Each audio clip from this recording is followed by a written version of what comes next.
കേന്ദ്ര സർക്കാരിൽ നിന്ന് 12,000 കോടിയോളം രൂപ ലഭിക്കാനുണ്ടെന്ന് ധനമന്ത്രി കെ.എൻ. ബാലഗോപാൽ. സംസ്ഥാനങ്ങളെ ശ്വാസം മുട്ടിക്കുന്ന നടപടിയാണ് നടക്കുന്നത്. കേന്ദ്രം രാഷ്ട്രീയ നേട്ടത്തോടെയാണ് കാര്യങ്ങൾ ചെയ്യുന്നത്.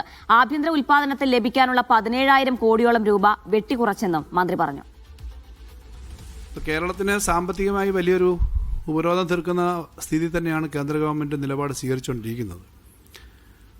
അത് ഏറ്റവും ഒടുവിൽ അത് രൂക്ഷമായത് നമുക്ക് ഈ വർഷം ആകെ എടുക്കാവുന്ന ബോറോയിങ് സ്പേസിൽ അവസാനത്തെ ഒരു 3 മാസക്കാലം, നമ്മുടെ ജനുവരി, ഫെബ്രുവരി, മാർച്ച്, ഈ 3 മാസക്കാലം 12,000 കോടിയോളം രൂപയാണ് നമുക്ക് കിട്ടേണ്ടത്.